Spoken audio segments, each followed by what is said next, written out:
Welcome back to the Pink Floyd Collectors YouTube channel. So I thought I'd carry on with my scrapbook collection today. This is number 13. Let's dig straight in. So first of all, we've got some early clippings here from the late 60s. One here, school-inspired Pink Floyd. This was just all about how the young students got into the light and strobes and using oils in their shows. So obviously from 1967. An ad here for the It Would Be So Nice release on single. 3 shows to launch label. So this was the shows that were at the London Roundhouse to launch the paper IT, International Times.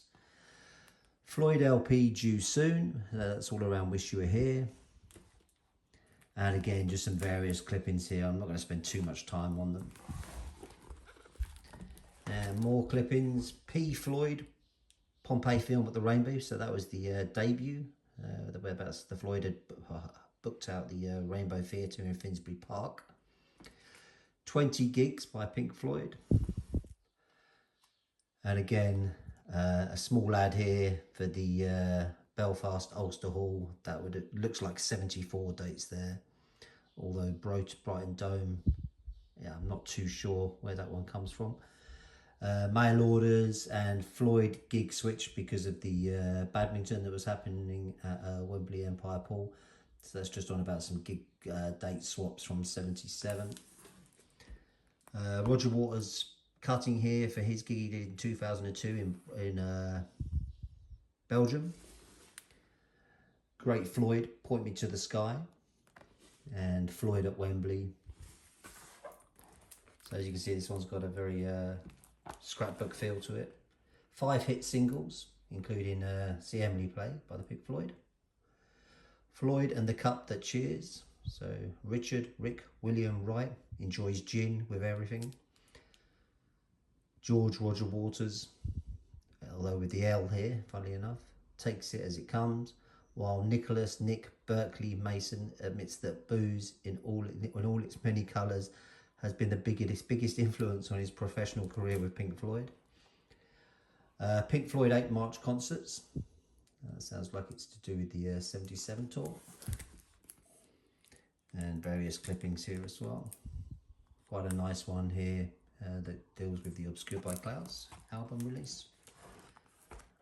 Glastonbury 2002, which featured Roger Waters. Some various cuttings there. Echoes review. The best of. Quite a famous one here. Bootleggers slice cuts into Floyd's cake. This is all about how some of the early bootlegs were actually selling in quite big numbers, and Pink Floyd's management were actually worried that it was affecting their album sales. It's kind of nonsense really, but I guess they had to protect it. Congratulations here from a promoter in France. Quite a classic one here that you've probably seen in various publications. Nothing nasty behind our light and colour effects. So this is where the press were giving Pink Floyd a lot of abuse and saying that they were very drug orientated. But here Roger defends that and says that they're just trying to put on a good show.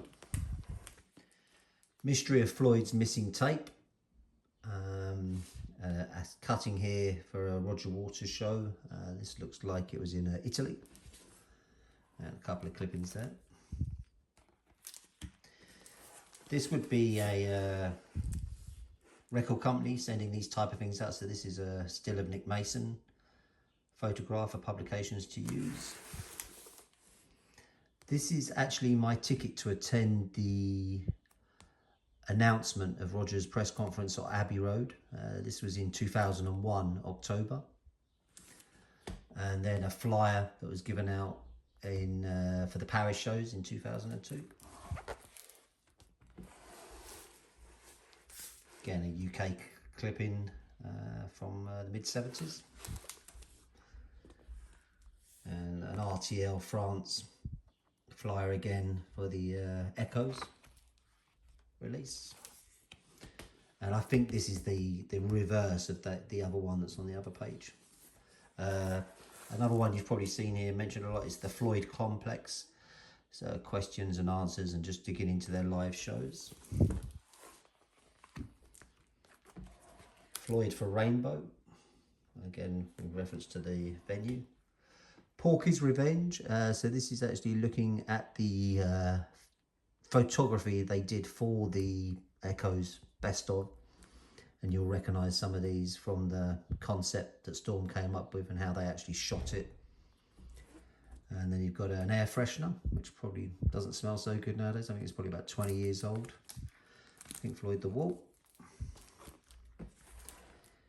An original flyer for the Deep End, which obviously featured David Gilmour.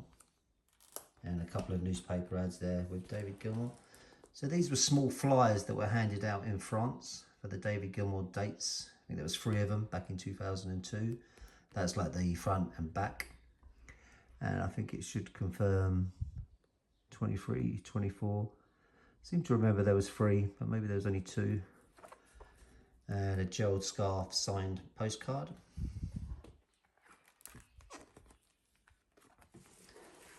And this is a plaque for the back catalogue. I think you got this inside one of the records from memory and one of the box sets. And then the Aiden French paper, the David Gilmour cartoonish cover from Le Monde. Quite a famous one here when David Gilmour, M-U-R, joined the band, just confirming that Pink Floyd had become a 5-piece band. The History of Rock, quite a famous UK magazine that just goes on about the history up until that point of the band. A nice small advert here from London for the film The Valley, which of course was obscured by clouds. In reference to Pink Floyd Animals, oink, bar, no comment. So pigs, sheep and dogs. Floyd in Barnyard Takeover, another review of animals. And then a small advert here for the Australian Pink Floyd, one of their early shows. A nice full page ad for Amused to Death, the original version. The lyrics to See Emily Play.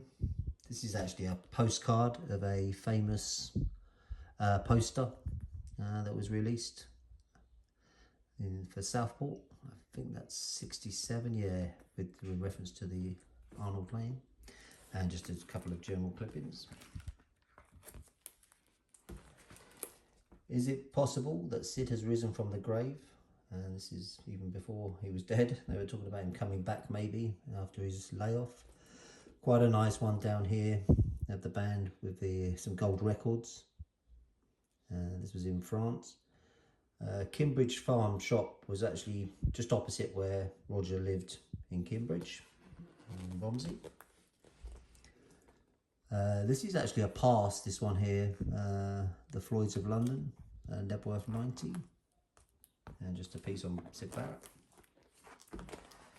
And this little piggy, this is actually a review of the London Arena show back in '89, Verdict Spectacular.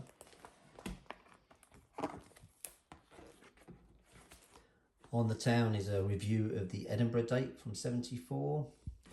And a 1982 review here, again looking at the wall and just looking back, I think it references the film as well on that one. Underground Heavies. And this one carries that on. Double Tonic Waters, so Roger's ex-wife, daughter and Harry, his son. And just general clippings, another reference here to Obscured by Clouds. So this is the Columbia in the USA. This is the press presentation. So this is something that would have been sent out to both newspapers and radio stations just to let them know that the In the Flesh release was coming. And this also was part of that Jimmy Jenner photograph from the period. And a shot here from Roger's Pros and Cons shows back in '84. You can see Eric Clapton on guitar, clean shaven.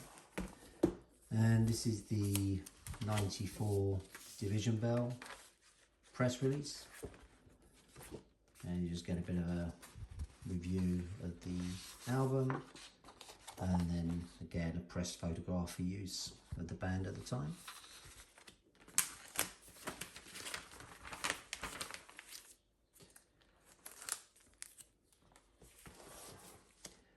General clipping there in terms of letters. They're in the pink, piece from '69. A nice pair, Pink Floyd's LPs that failed. A piece on the Spirit of '67. So just looking back on what's going on then, including a bit about the Floyd. And just general clippings. Macca should donate more of his millions, says Pink Floyd star. An article from the UK press in 2004. Postcard flyer here for the Dark Side of the Moon film. And a piece on Syd Barrett, the Floyd's Forgotten Hero. Contact sheet from the film The Wall. So this is something David Appleby sold at a later date. These are like contact prints, and obviously you get a lot of parts that aren't within the film. Whereabouts he's kept the camera rolling. So you've got here Alan Parker, 3 different shots with him with the police helmet on. Real brick, so looking at the 3 different actors, if you like, from the film. Finally a continuation of that, and payoff on a rip-off. So this is the actress who played the woman who got raped in the film The Wall. And then just a small piece on the Interstellar Overdrive tune. It's probably just part of a top 10, and this came in at number 8. But that's it. So scrapbook number 13 for reference if you need anything from there. Thank you for all the feedback. I do enjoy the emails, and welcome anything in the comments section over on YouTube. Or like I say, you can email us on pinkfloydcollectors@gmail.com. Thanks for all the support. Cheers, guys.